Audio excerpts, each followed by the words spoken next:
New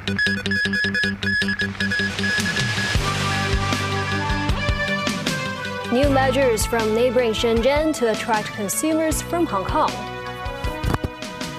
Head of Liaison Office warns there are still hostile forces at play. And North Korean leader continues to inspect weapons in Russia.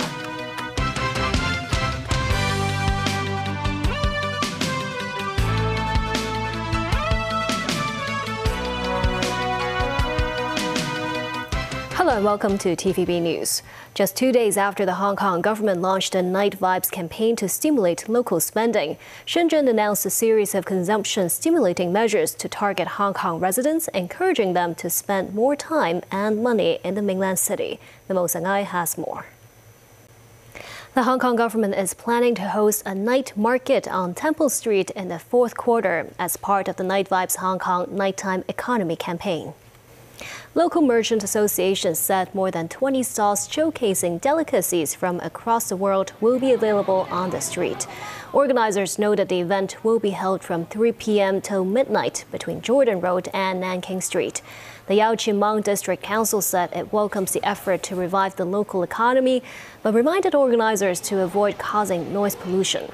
The District Council also stressed that authorities should urgently change the image of Temple Street as a red light district. The head of Beijing's liaison office in Hong Kong, Zhen Yanxiong, inspected the passing out ceremony held by the Hong Kong Police College this morning. Zheng lauded the efforts of the force to ensure the city's stability and crack down on activities that endangered national security, while warning that hostile forces are still at play in the SAR. The police commissioner also spoke on recent law enforcement issues. The police are currently investigating cryptocurrency exchange JPEX after receiving more than 80 reports involving $34 million. Timothy Lee tells us more. Crypto exchange platform JPEX is being investigated for possible crimes. The Securities and Futures Commission accused JPEX of applying suspicious trading methods, adding that it had not applied for relevant licenses. The case is now under investigation by the Commercial Crime Bureau. Police Commissioner Raymond Siu said authorities have set up a hotline 2860-5012 for residents to make reports related to JPEX. Regarding the Cyberport hacking and ransom incident, which involved 400 gigabytes worth of personal data being stolen, he said the police already received the report last month and remained in contact with Cyberport authorities. To tackle the increasing tide of scams in the city, Siu stressed the need for cross-department cooperation, as well as between the public and private sectors. He further noted around 70% of scams are conducted online. Meanwhile, the police arrested 5 people yesterday on suspicion of involvement in telephone scams. 4 of the suspects are minors, with the youngest aged 12. The police commissioner said more young people are involved in fraud and money laundering crimes, emphasizing that more has to be done to instill law-abiding principles into youths.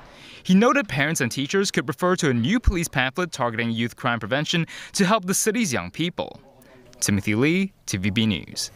Secretary for Development Bernadette Lin said on Saturday the government is sincere in combating unauthorized construction.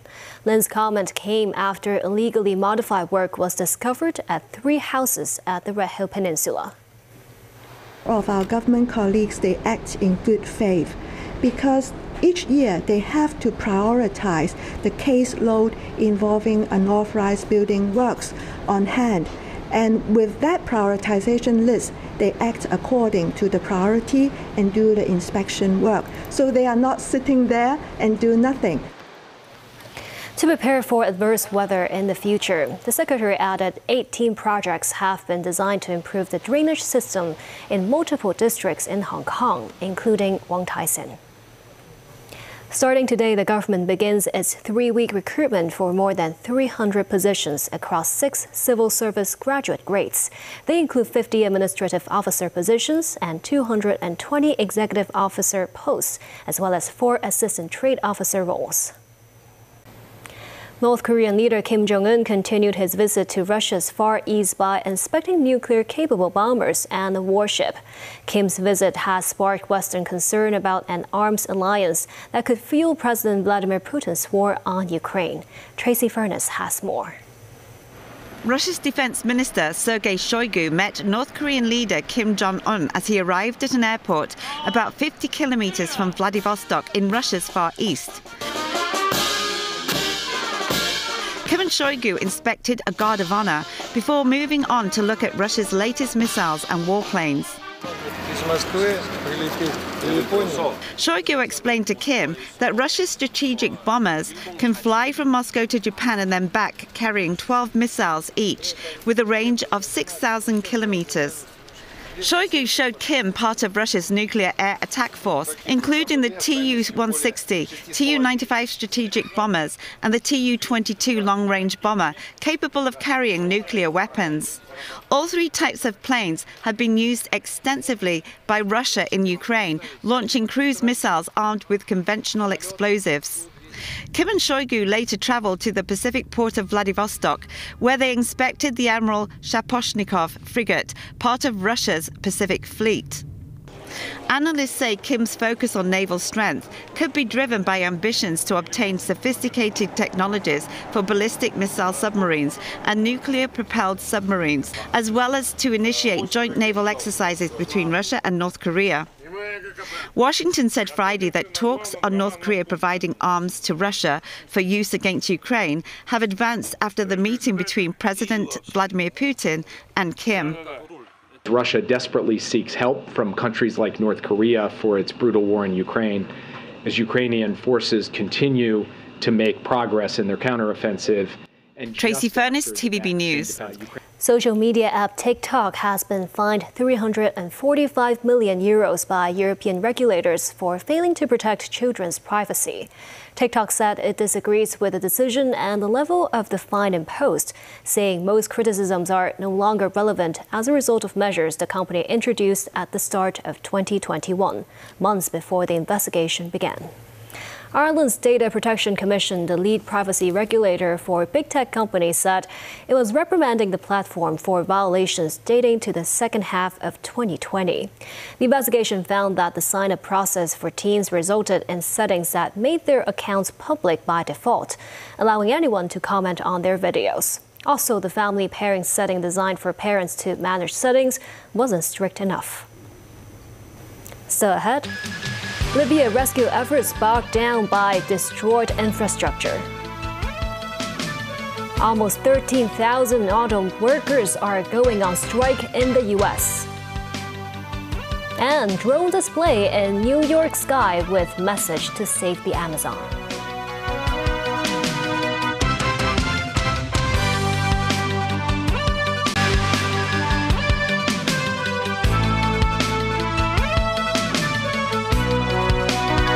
Welcome back. As Libyans from flood-hit areas try to put their lives back together amid death and destruction, authorities are trying to find out why it happened and who is to blame. The finger is being pointed at those responsible for maintaining the two dams that collapsed on Monday during a storm and sent tens of millions of gallons of water through the city of Derna. Around 11,300 people have died in the floods and many thousands more remain missing. Nasfi Karim with more. Muhammad al-Hassi trudges through the mud of his destroyed home in Al-Baida, Libya, wondering when help will come. No one helps you. Even the government did not help us, he said. The government doesn't even have the resources to help.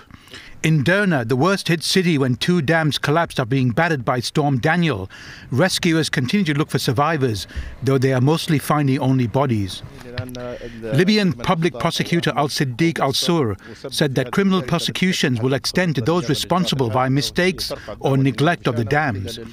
Al-Sur said in a briefing his office has extensive studies on the history of the two dams, and those responsible for its upkeep have been summoned. He said the probe will focus on funds allocated for the maintenance of the dams. That's what should have done. During these 45 years, we should have about 10 dams behind the second one to help, even in the branches.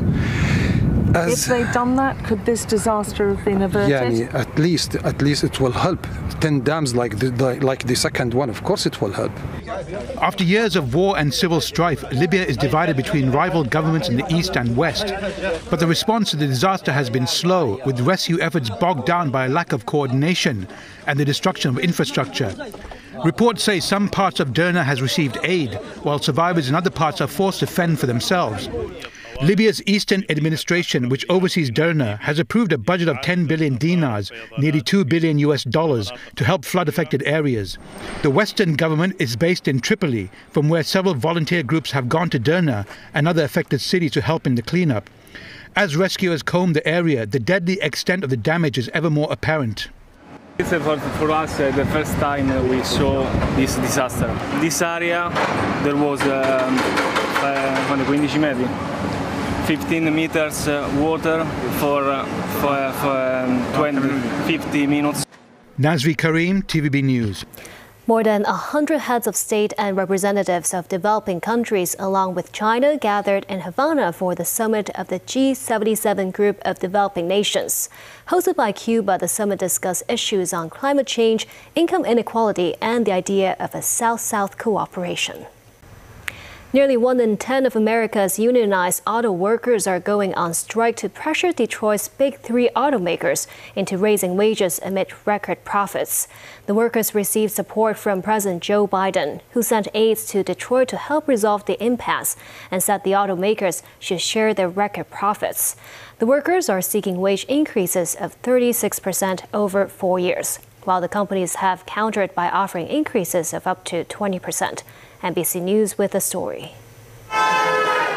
Across the Rust Belt, instead of standing on the assembly line, tonight thousands of United Auto Workers are being told to protest on the picket line. Now! With no new deals between the UAW and the Big Three, overnight the union told almost 13,000 workers to walk off the job at 3 assembly plants. Jeep owner Stellantis in Toledo, Ohio. What we want is a better contract. We all deserve it. General Motors near St. Louis. It's only fair that they pay us back for what we've been doing for them. And outside Detroit, Ford, which late today announced it has laid off roughly 600 non-striking employees, saying the walkout in some departments has directly impacted the operations in other parts of the facility. Let's be clear.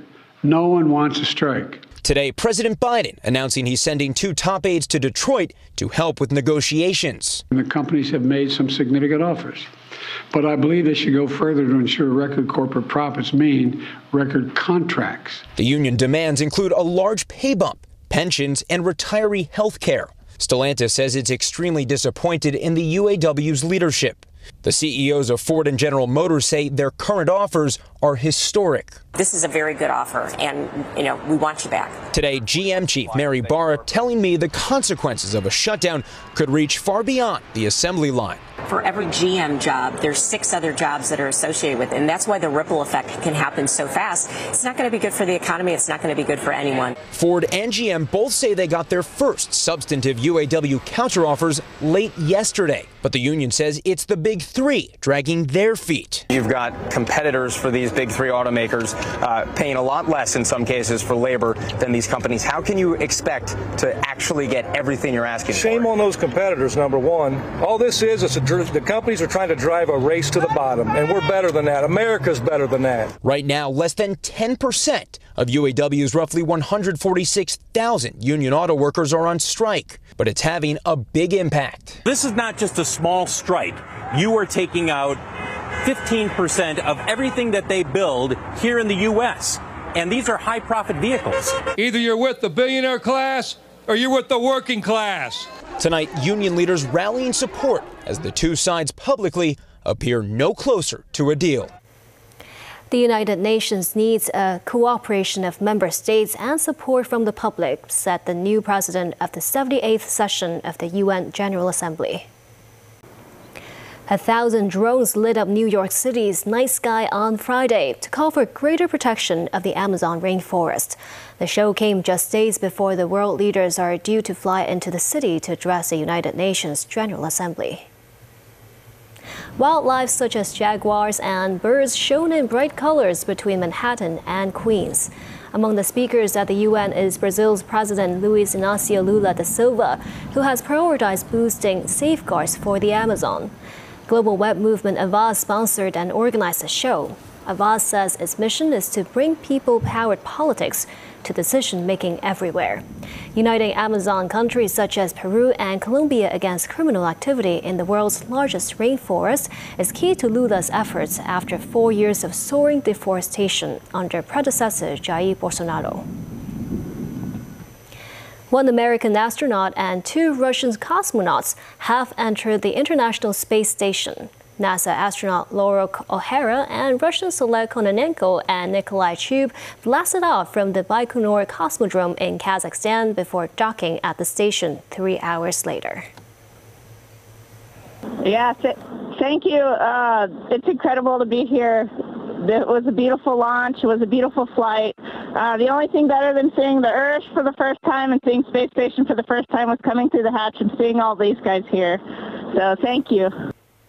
O'Hara will spend 6 months there, while Kononenko and Chub will spend a year. The trio was supposed to fly to the space station last spring, but their original capsule was needed as a replacement for another crew. That crew, also 2 Russians and an American, will ride it home later this month.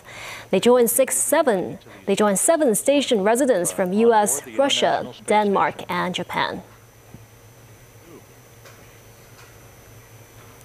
Over to sports. England captain Harry Kane scored again as Bayern Munich drew 2-2 at home to Bundesliga leaders Bayer Leverkusen.